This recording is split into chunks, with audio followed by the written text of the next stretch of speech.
Lord. ప్రభు అయిన యేసుక్రీస్తు నామములో ఈ కార్యక్రమాలు వీక్షిస్తున్న మీ అందరికీ ప్రభు పేరిట శుభాభివందనాలు తెలియజేస్తున్నాం.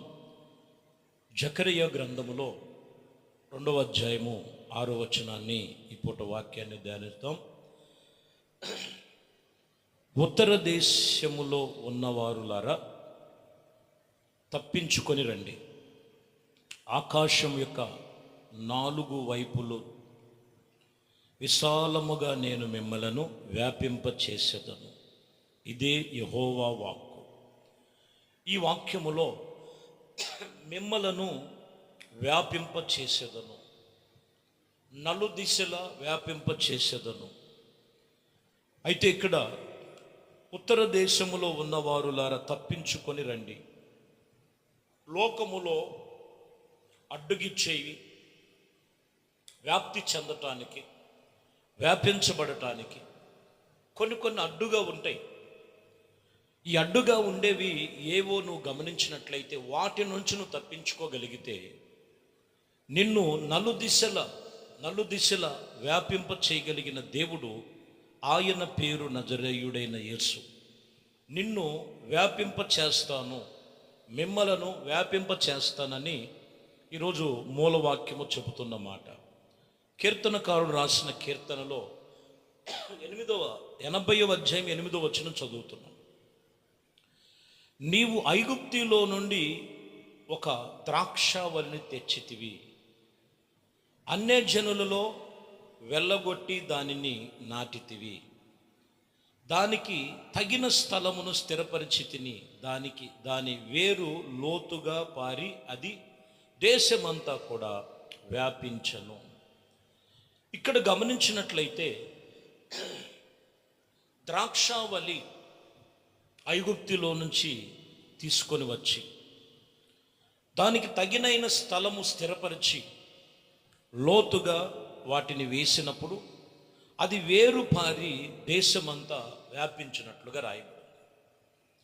ఈరోజు మనం ఆత్మ సంబంధముగా మనం వ్యాపించబడటం ప్రభు చెప్తున్నాడు. వ్యాపించబడటం, ఆత్మ సంబంధముగా వ్యాపించబడటం అంటే న్యూ టెస్టిమెంట్లో ద్రాక్ష చెట్టును గురించి మాట్లాడి మనం చూసినప్పుడు ద్రాక్ష చెట్టు అనేది నిజమైన ద్రాక్షావళి అనేది ప్రభు అయిన యేసుక్రీస్తుకు సాదృశ్యముగా ఉంది.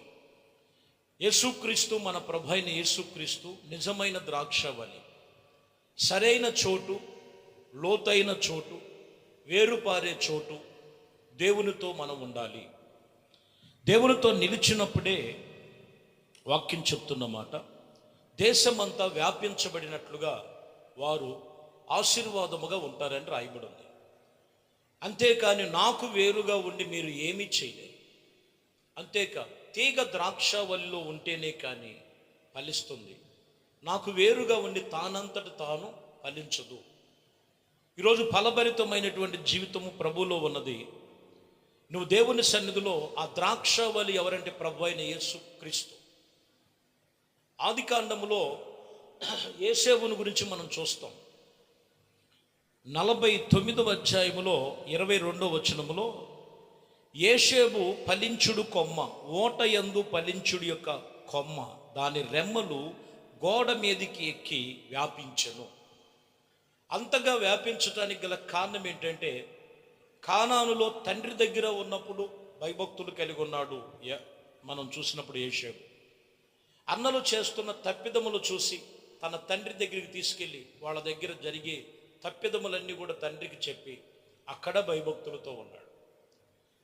ఇవన్నీ నచ్చక అన్నలు అతన్ని కొట్టి గుంటలో పడేసి ఐగుప్తిలో బానిసగా వెళ్ళిపోయిన తర్వాత కూడా ఒక బానిసగా ఉన్నటువంటి కుటుంబంలో కూడా ఎలా ఉన్నాడంటే నమ్మకస్తుడుగా ఉన్నాడు. చెరసాలలో వేసినా కానీ నమ్మకస్తుడుగా ఉన్నాడు. ఈ నమ్మకత్వము, భయభక్తులు దేవుడి మీదే నిలిపినట్లుగా రాయబడి ఉంది.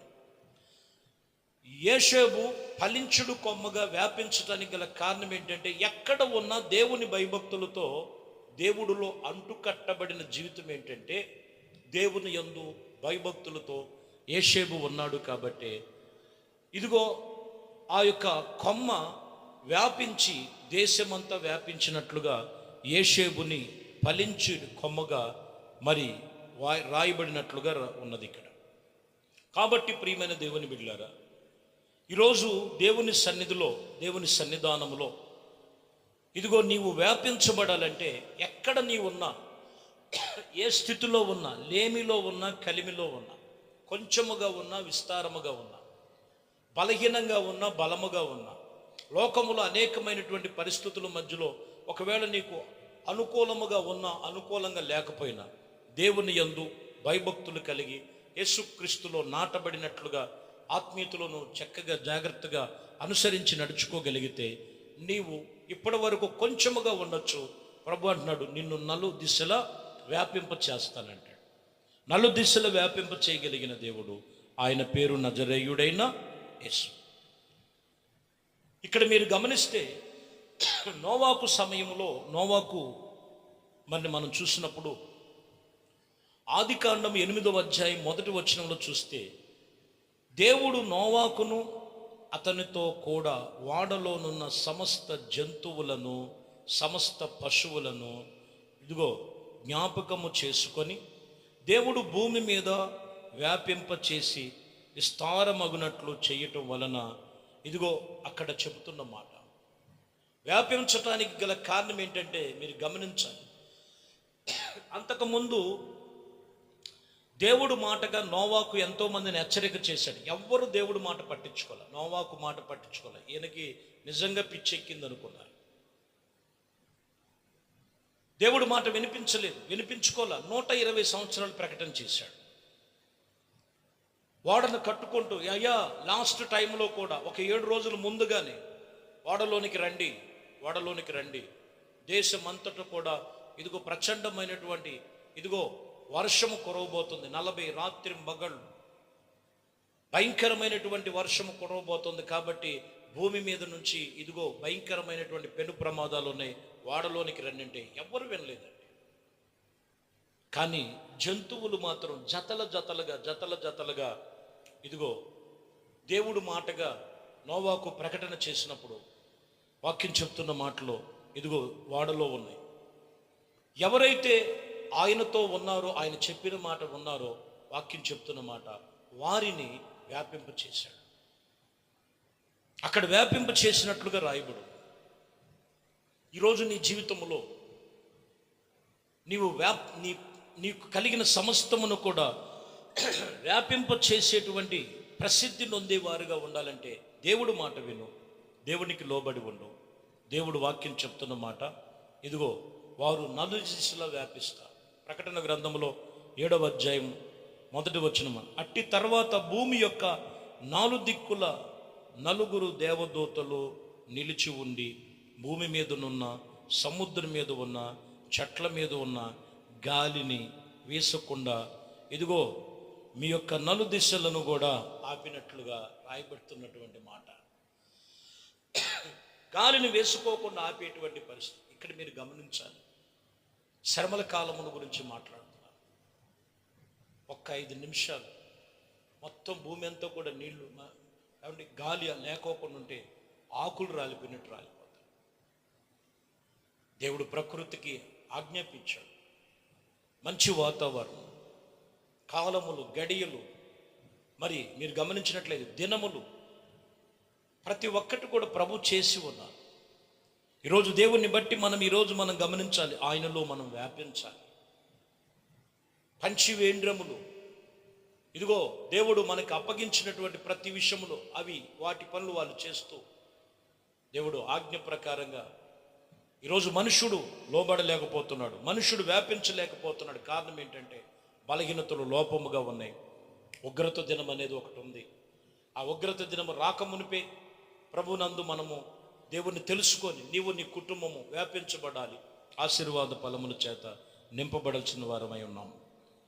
చూడండి, ఆదికాండములో 2వ అధ్యాయములో 7వ వచనాన్ని మనం చదువుతున్నటువంటి మాటల్లో మనం గమనించినట్లయితే ఇక్కడ కూడా రాయబడినటువంటి ఈ విషయాలు మనం చూసినప్పుడు, దేవుడైన యెహోవా నేలమట్టితో నరుణ్ణి నిర్మించి వాని నాసికా రంధ్రములో జీవవాయువును ఊదెను, నరుడు జీవాత్మాయను.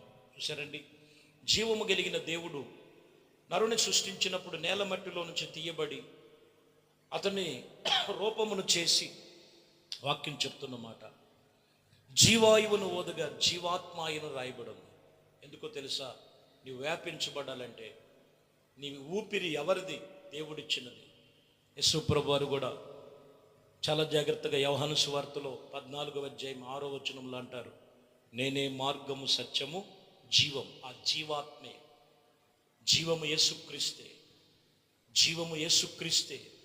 ఆ జీవం ఇచ్చిన దేవుడు, ఆ జీవం ఇచ్చినటువంటి ప్రభు అయిన యేసుతో, ఆ జీవం ఇచ్చినటువంటి తండ్రితో, ఆ జీవం ఇచ్చినటువంటి ఆ దేవునితో మనం సహవాస సంబంధము కలిగి నిత్య జీవము కలిగినటువంటి అనుభవాల మధ్యలో మనం ప్రభుతో నడుచుకోవాలి. ప్రియమైన దేవుని బిడ్డలారా, అప్పుడు నువ్వు అన్ని విషయంలో వ్యాపిస్తావు, వ్యాపించబడతావు.